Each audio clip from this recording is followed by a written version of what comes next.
Over history, countless fashion designers have tried to make clothing that would never go out of style, as if it was the holy grail of fashion. All of them have failed. On some level, the idea of timelessness is contradictory to fashion itself. Fashion is supposed to be fickle, a constant search for new beauty. Anything but timelessness, really. Timeless fashion is impossible, a contradiction. Or is it? The world of fashion caught their first glimpse of this elusive timelessness in 1982. The spring-summer 1983 Yohji Yamamoto show was unlike anything they've seen before. As mentioned in the first video of our series, Yohji was called Hiroshima chic by the Paris fashion press. But one paper saw things differently. Libération's Michel Crisot wrote, "French fashion has found its masters, the Japanese." The outfits Yohji offers us in 1982 for us to wear in the next 20 years are infinitely more feasible than those proposed by Courrèges and Cardin in around 1960 for the year 2000, which today look as old as a Soviet sci-fi film. After coming to Paris in 1969 in the footsteps of his hero Pierre Cardin, and being rejected by Paris and sent back to Japan, Yohji had bested his hero, Pierre Cardin. The young student would defeat the master. But Crisot wasn't actually completely correct. Yohji Yamamoto wasn't only relevant in the 20 years until 2000. His clothes are still relevant after 50 years in 2025. In fact, I had thought timelessness was an impossible task too until I started this series. Shockingly, during my research I had come to the conclusion I had to change my view. Yohji is the only designer to have accomplished timelessness. Remember from our last video on the Yohji man, the ill-fitting second-handed suits and the tailoring? Well, here's a show from spring-summer 2025 where we see the same oversized, drapey asymmetric black suit jackets. Remember Yohji's initial 1980 shows and his proposal of loose-fitting, asymmetric, black dresses that hide the female body? Well, look at what his shop staff are wearing today. Quite literally the same looks. It's as if it did not age at all. And if you're still not convinced, here's Yohji Yamamoto Pro-Om 2000 Spring-Summer. This looks like it came straight from 2025. And that's not even the full picture. When people talk about timelessness, people are expecting a garment to stay relevant into the future. But what about the other direction?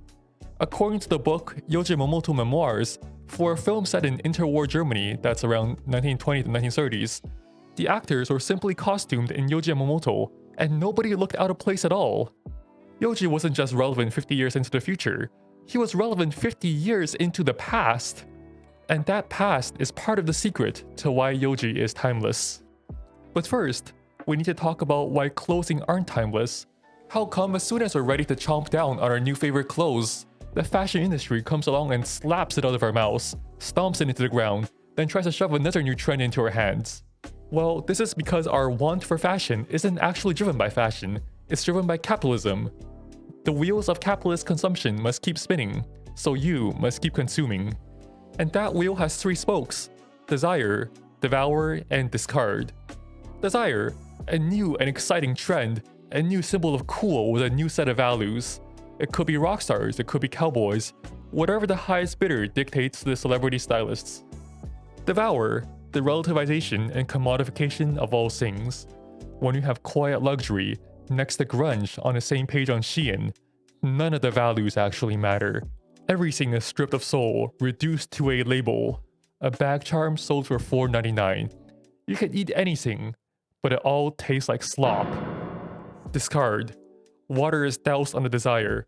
It's literally discarded in the final sale rack at TJ Maxx. You wouldn't want to get caught lacking in these. Better sacrifice it to the textile mountain in Africa. The cycle is complete, and the next desire is made. Even punk, an idea diametrically opposed to capitalism, can be embraced, extended, and extinguished. Yohji says, modern is maybe to take the soul out of all things. What a strange game. The only winning move is not to play. Maybe it would be better to be an outsider or to get into crime. And in that context, what Rei and Yohji really did in 1982 was to propose a way out of the fashion game.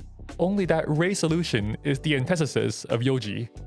And Rei Kawakubo's Comme des Garçons is all about the new, completely new, not the Virgil Abloh 3% new, but a complete tabula rasa.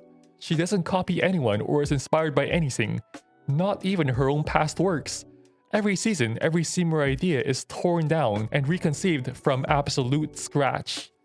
Rei Kawakubo is breaking her own work before fashion can devour it. In that way, she is outrunning the cycle of fashion.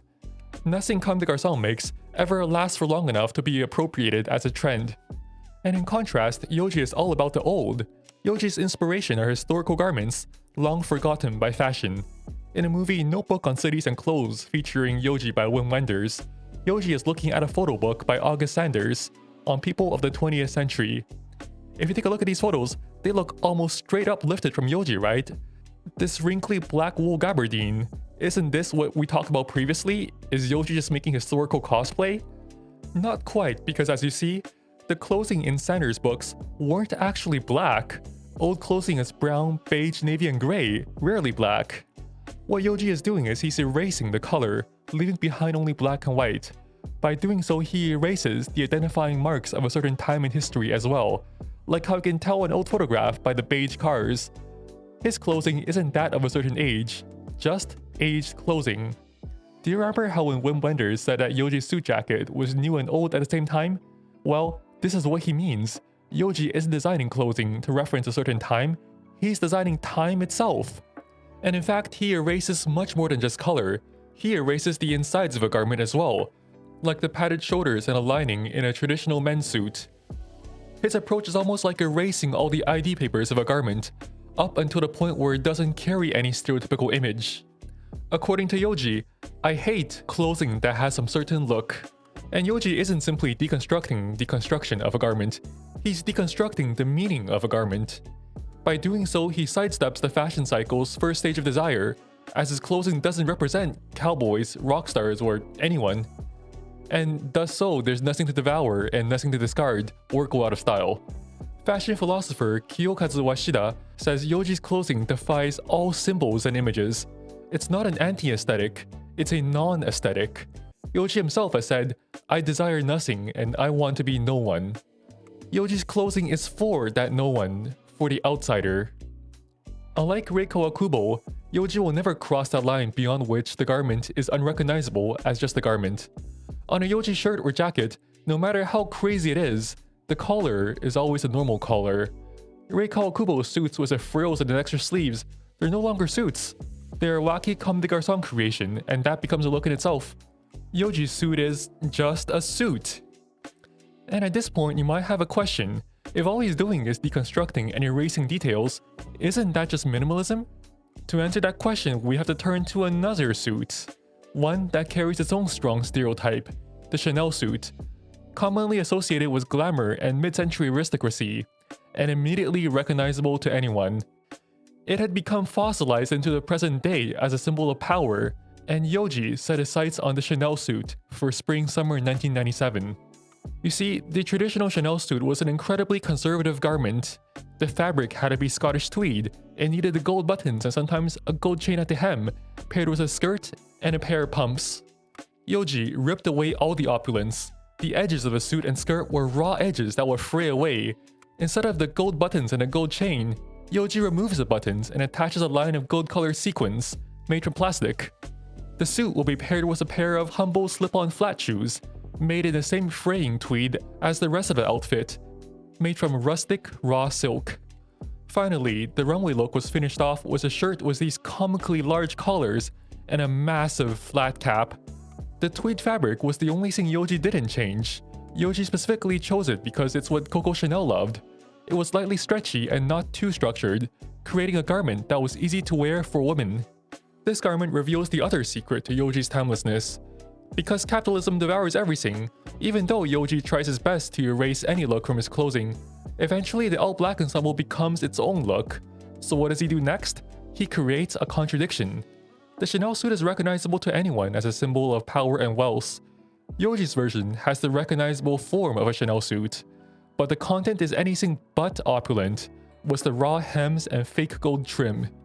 To answer our question about why Yohji isn't minimalism, Yohji didn't just deconstruct garments. Like a Lego kit, he took it apart, studied it thoroughly, and then put it back together differently. In other words, he reconstructed it. Like the Chanel suit, it was a parody, a paradox, and yet it was beautiful in its own humble Yohji way. And in the same vein, Yohji will contradict his own established look. For Autumn-Winter 2012, Yohji created the collection in tribute to Elsa Schiaparelli, with sexy, body-conscious looks with high heels? a taboo in the Yohji world. As the big capitalist fashion machine, how do you copy this man? There's so little identifying marks and they're all hidden in black. If you copy his Chanel suit, you get a Chanel suit, not a Yohji Chanel suit with his beautiful contradictions. He never gives fashion anything solid to grab onto, and even then, Yohji will contradict it himself. By resisting the game of fashion, Yohji accomplishes timelessness. And just to be clear, there are plenty of designers now who incorporate subversion and recontextualization. For Yohji, concepts have never been at the core of his work. His core is always beauty, his own version of beauty. Remember Irene Sylvagny, editor of Vogue Paris? This is what she has to say. In some strange way, his clothes seem to come right out of his soul. It's like they're filled with all his emotions and strengths. Yohji is a hard man to really get a grip on, so I call him the eel. His clothing, though, is always there, and there always seems to be something honest about it. And this very evasive approach to beauty is very Japanese in nature. The more I study Yohji Yamamoto, the more I encounter traditional Japanese aesthetic ideals, even though Yohji refuses it. And that's a topic for our next video. That's it, thank you for watching, 𝗵𝗽𝗻 out.